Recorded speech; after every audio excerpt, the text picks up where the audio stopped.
Now we're going to take a look back via video at some of our roots. In the history of the Hillcrest Baptist Church, written by L. Lindbergh, he wrote, "The belief in adult baptism by immersion was so strong among some of the Swedish immigrants of the 1860s and 70s that they could not accept any of the Swedish churches then existing in Jamestown. The Baptists had in fact been persecuted in Sweden. The state church frowned on their proselytizing.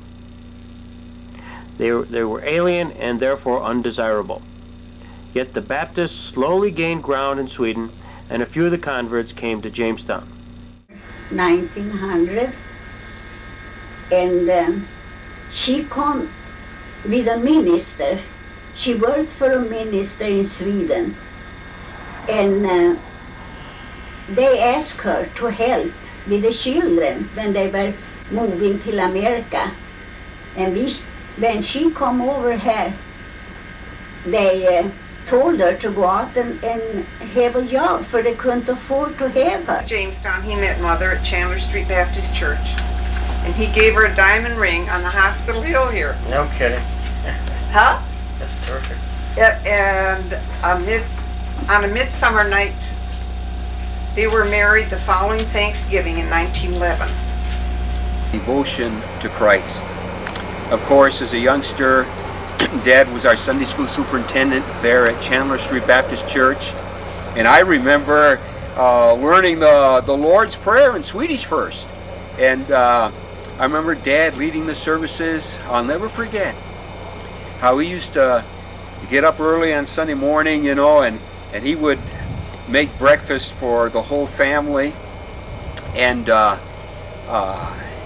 we would get our meals. Mom was getting us all ready, and then we would make a trip to church, and then he would make another trip or two or even three to pick up kids and bring them to Sunday school. And you probably will remember at his funeral, several came to me and said, "Harold, if it had not been for your father, I would not have become a Christian." August 13th, 1989, Reverend Robert Hales gave a sermon at the Hillcrest Baptist Church wherein he remembered Grandpa Carlson. He had a 7-passenger Buick, and that was a Sunday school bus. Sunday morning, he and his family and some of the children in the neighborhood would gather together in that living room. He'd have a word of prayer. Then they'd run out to see who could get the best seat in the bus. He'd take them to church, unload them, and go out and pick up another load, and bring back the second load and unload them. And then he was Sunday school superintendent. And after 2 loads in his bus, he would run the Sunday school. And he was just that kind of man, just a godly man. And I had the privilege of conducting his funeral. And I talked about this, and I referred to him as a man in whom there is no guile. He was a tremendous man. We had Who's New Today, that was the welcome, and birthdays, and we sang dropping, dropping, dropping, dropping, hear the pennies fall, everyone for Jesus, he will get them all. Did you know that song? No, that's the first. Yeah. Then we'd say the Lord's Prayer in Swedish, sing a Swedish song, especially Jesus älskar alla barn. And Born i Söndagsskolan. It's on page 151 of the Friedrichster songbook. And then he stressed perfect attendance. And if we were sick, to bring an excuse. Then we wouldn't get marked absent. At the end of the year, we were awarded perfect attendance pins, seals for our diplomas. If we missed one Sunday, it was a gold seal. If we only missed 2 Sundays, it was a silver seal. That's for the whole year. Wow. Yeah. And we had these diplomas on our walls in our bedroom at home, and we added to it every year. Can you remember that, Wilbur? Yes. Went to the morning service at 11, and that was Swedish. And then we went to the young people's service at 5, that was in English. But the evening service was the Swedish again. And it was always expected that we attend all those services. Oh, sure. And they always served coffee after the young people's meeting. And then they had a sort of a little prayer service at 7, so that those who wanted, to get ready for the evening service could go there.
It's a well of pure water when I'm thirsty and dry, bread when I'm hungry and poor.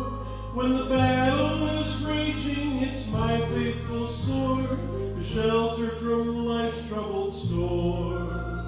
It's a light in my pathway and a lamp to my feet, when the world gets so dark you can't see. And I'm not made a change in one word that it says, but it sure made a change in me. This blessed old book that I hold in my hand is true from beginning to end. It's a solid foundation where I firmly stand. Sin kept me from it, now keeps me from sin. When I think what it costs just to hold in my hand, it reminds me I owe a great debt to all of the martyrs who go to the stake, who quoted with their dying breath. Now its critics are many and the leaders are few, but one thing I found to be true: if you find when you read it then there's something wrong. There's something wrong with you. This blessed old book that I hold in my hand is true from beginning to end. It's a solid foundation where I firmly stand. Sin kept me from it, now it keeps me from sin. This blessed old book that I hold in my hand is true from beginning to end. It's a solid foundation where I firmly stand. Sin kept me from it, now it keeps me from sin. This blessed old book that I hold in my hand.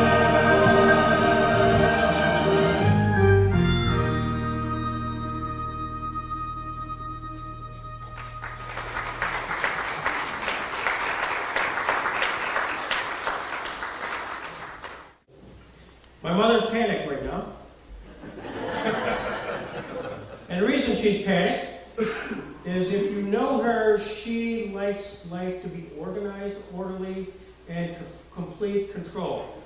And she gave to me 5 pages, not the 5 pages of things she should sing. Then I started doing some scribbling at the top here. That's when she started to panic. Could my son, my oldest son, defy me and possibly go off script? She's sweating right now. What you just saw was a video. I did a video biography of my mother many years ago, and this was just a vignette because the church has meant so much to our family for so long. We're talking 1900 is when her mother and father sort of immigrated to Jamestown area and became part of then the Swedish Baptist Church. Subsequently became the Chandler Street Baptist Church, and of course we know it today as the Hillcrest Baptist Church. So I'll give her age, she's 87 years old, and Mom literally was part of this for this 87 out of the 130 years, and their parents go back to 1900. You heard on the video that they're some of my mom's siblings. You heard Ruth, you heard Harold, who went on to be a minister, you heard Phil, and they all had a chance to talk about this during this biography. Now they've all since passed away, and so I'm thrilled, frankly, to spend a moment with my mom, the youngest of the C.S. and Edith Carlson crew. And Mom, I need to tell you, today after church, we were inspired. We got in a car. My sister's here, Becky, of course my wife, and Sue, and John. And we all went over to the Chandler Street Baptist Church. Now, I don't know how many of you have actually gone back there since you left back in 1971. We did. And it was memory lane. And a chance for my mother to look at that for the first time in a while. And so as you talk about memories here, talk about, Mom, your memories of the Chandler Street Church. We had a chance to visualize it today. Yes, I remember there were 3 sections in church, the middle and 2 sides, and on the wall in Swedish was a quotation from the Bible. But I can't quite remember what it was, but it was something like, "Seek ye first the kingdom of God." Then if inside the church, if you walked up a narrow staircase to the tower, they had a Sunday school classroom up there, and that was kind of neat. The parsonage was attached to the church, so the poor ministers' families had no privacy at all. There was no parking on the streets, as across the street was the First Lutheran, then the First Mission, down the street a little ways, then Epworth Methodist and the Pentecostal Church. So there was no parking. So they had a 2-tiered gravel lot next to the church. And the cars that arrived first had to go to the top level, then they filled the lower level, and then they filled the driveway all down to the sidewalk. If the last car in the driveway stayed after to talk after church. All the other cars had to wait until he moved his car, and that was not a pleasant situation.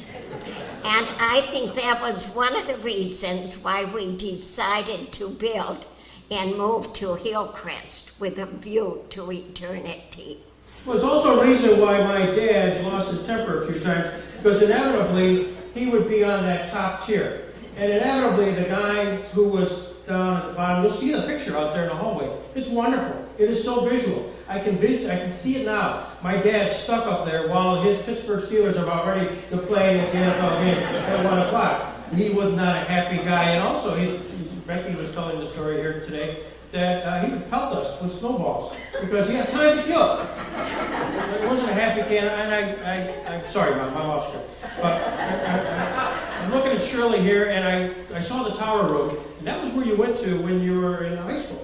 And that's your father would teach class up there, and that was where I learned about the sanctity of sept, was up there, because he would talk about that. You got to preserve yourself and the whole thing, and he got into great detail, and we all took heavy notes on that. So this all came this morning. It was like a blast, an epiphany. Sorry. Back to the script. We had a chance to go in there today, Mom, and there's a picture outside of you at the piano. Yep. And the choir. Talk a little bit about the choir and how it was situated. Yes, the choir loft was situated to the left of the raised platform. And Ella Chingren was the choir leader.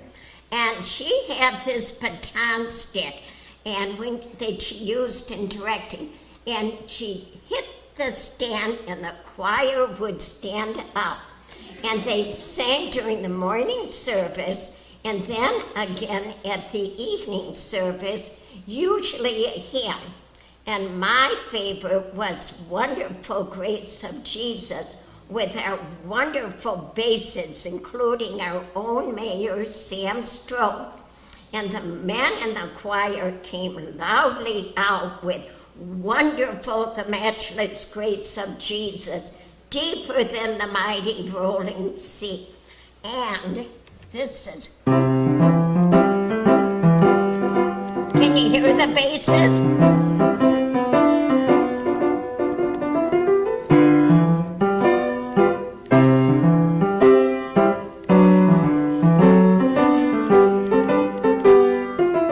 And you can just hear those basses coming in on the Wonderful Grace of Jesus.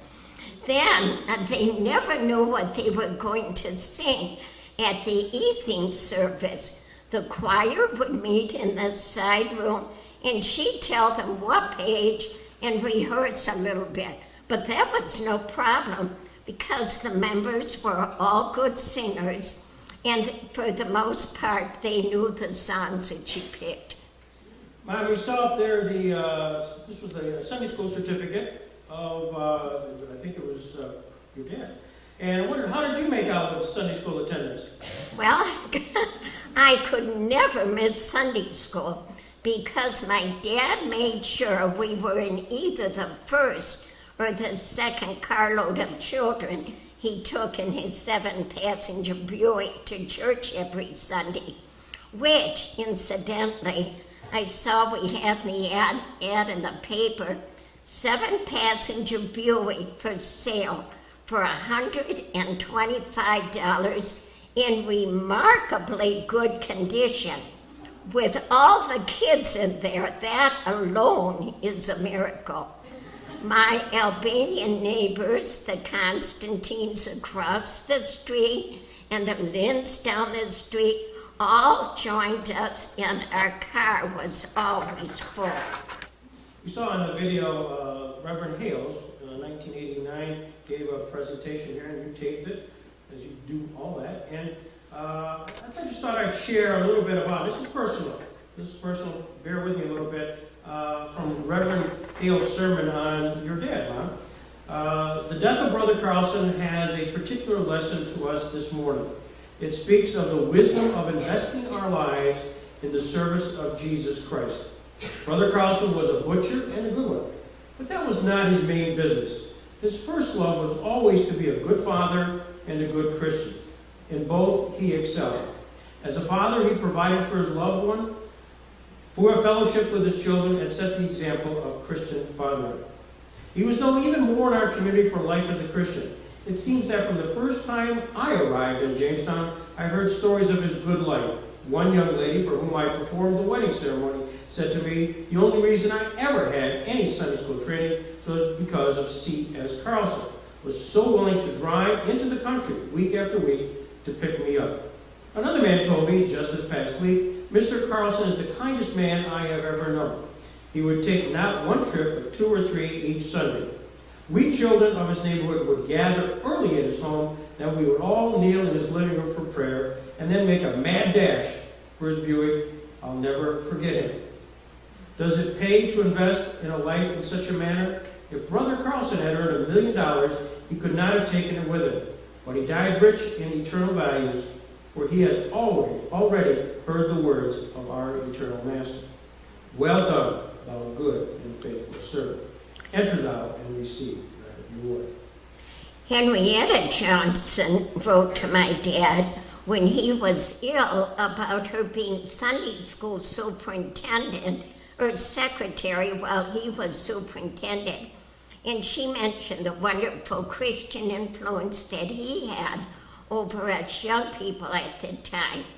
And she said, how we enjoyed seeing you come to church with your car filled with children every Sunday morning. And whenever we needed a ride, you were always ready to use your car. And you seemed so happy and cheerful when you had the young people around you. Well, your dad would bring him to Sunday school. You had to attend Sunday school. Right. Somebody had to actually give the Sunday school lessons. Do you have any teachers that sort of Yes. important? I remember Esther Burgess, and Mrs. Victor Hedberg as teachers. And you know, we had contests every year getting points for attendance and bringing new members to Sunday school. It was really very competitive. And they'd have a graph showing the progress of the classes. And if anyone in your class missed a Sunday, we really were upset with them. And I think the Baraka class, which was a class of men, would usually win every year. And speaking of Sunday school, we met together in the basement auditorium for opening exercises, and anyone who had a birthday, they would march up front and deposit the number of pennies of their age in a plastic birthday cake, or it might have at one time been at church, and we'd all sing Sweeter as the years go by. And if any of you know that song, sing along.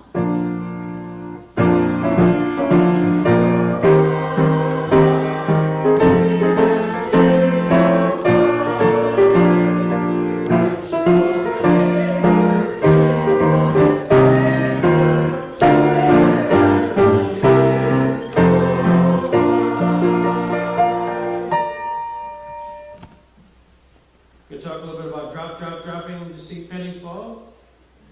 Give them all to Jesus, and he'll do something with them. You can't remember, right?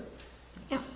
Well, we, dropping, but I don't know. Give them all to Jesus, and he'll do something with them. And I Everybody can't know? Everybody know remember. the answer to that? You have a blank. Everybody know? Quick, okay. You're playing the piano today. You played the piano virtually all your life. You played it at the Swedish Baptist Church, Chandler Street Baptist Church, the Hillcrest Baptist Church.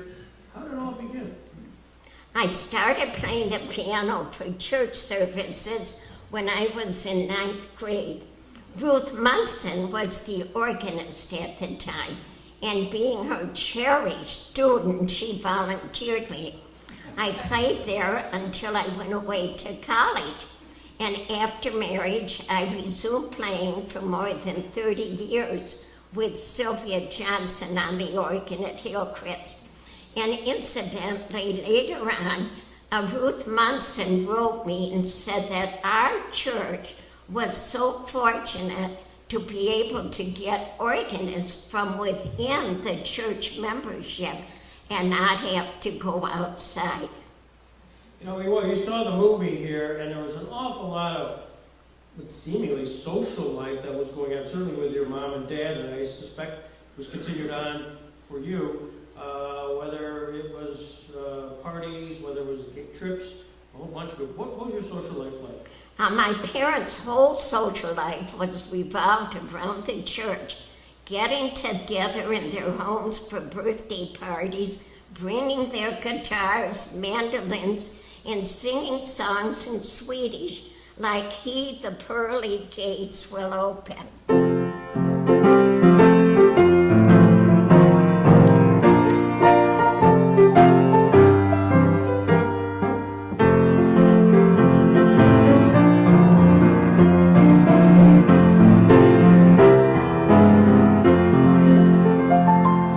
And they would sing, Han ska öppna pärleporten so that jag could come in. Which means? In Swedish, yep. I know That's Swedish. how I learned it. Anybody here know? I knew that. Cindy, did you know that? Okay, there we go. Thank you. There's a picture, another one of those, out there in the hallway, as well as in the movie, a significant number of ladies gathered together.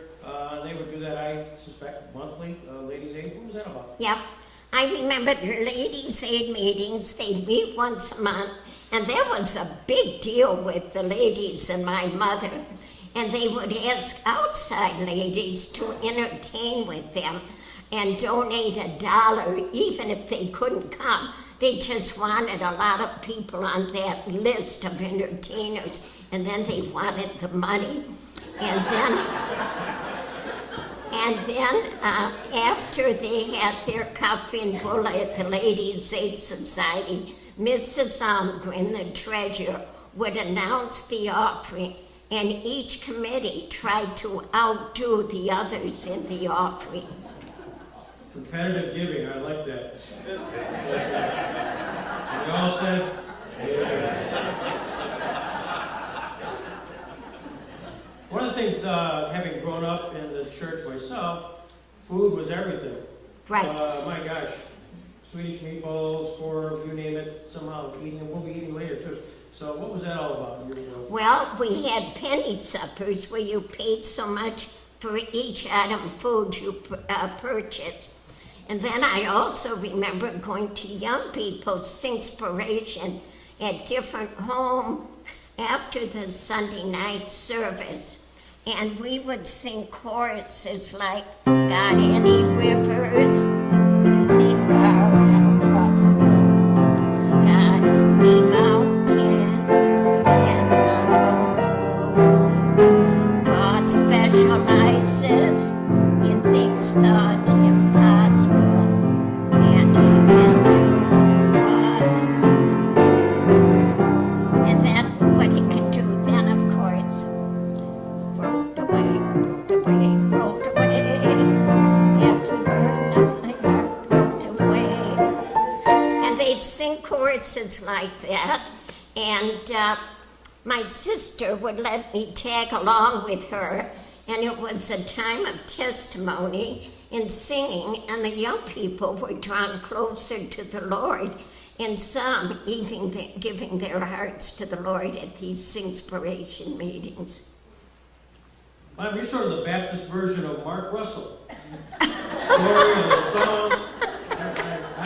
This is unbelievable. You've been a rock in our family, and I say this lovingly on behalf of our whole family, that there's nobody been more an inspiration for our own spiritual lives than you. And talk a little bit about your life journey here as a Christian. Well, if you ask me when I was saved, I can't remember a special date, but I do know that I dedicated my life many times at special services at church and camp meetings. And I can't remember when I was baptized. It's funny, I can even remember my own name. But, but God knows my heart and forgives me when I can't remember these important dates. God works in many mysterious ways. How's he manifested it in your life?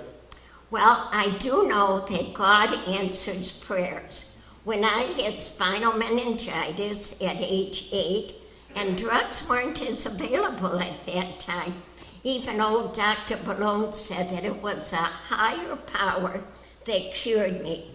Now I have non-Hodgkin's mantle cell lymphoma. And Becky said that in talking with our doctor after my bone marrow biopsy, that if they didn't get me this new cancer pill just approved last November by the FDA, I would have 2 to 6 months to live. It is exciting to see how God has intervened and answered your many prayers. When I went last Monday for blood work to see how I was doing, he couldn't believe that my blood platelets had gone from 50,000 in the hospital, the normal is 140 plus, to now 220,000. He said,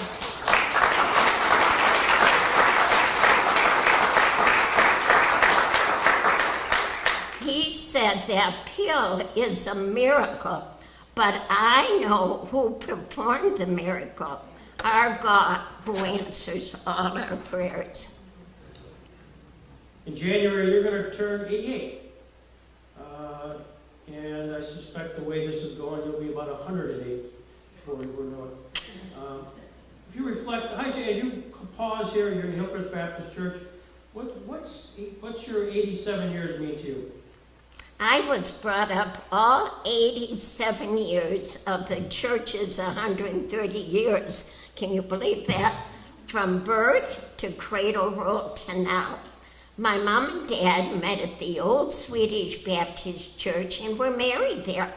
I was confirmed, baptized, and also married there by my brother Harold, who had just graduated from Bethel Seminary and assisted by Reverend Ernest Nelson.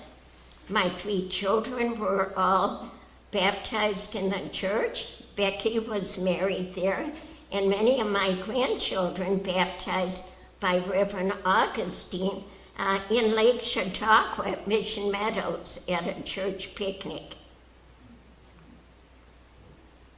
Yeah, as you look back and you look at the congregation, Mom, and a sense of gratitude, a sense of thankfulness? Yes. I can't thank you enough, my church family, for your prayers, cards, love, and encouragement. I love all of you, and whenever I think of God's goodness, I cry. That's a Carlson trait. I thank my God for my Christian parents who lived in a Christ-centered life, and by their example, I too have had their faith and trust in God. And through Swedish Baptist, Chandler Street Baptist, and now Hillcrest Baptist churches, my strength and faith has been renewed through the preaching of His Word from the Bible every week, and I have learned to lean on Jesus. Learning to lean. Learning to lean.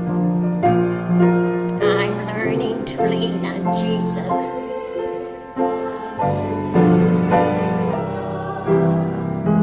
Finding more power than I'd ever dreamed.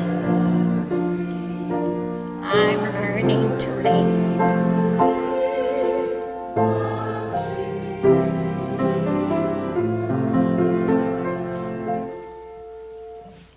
She did it. Thank you.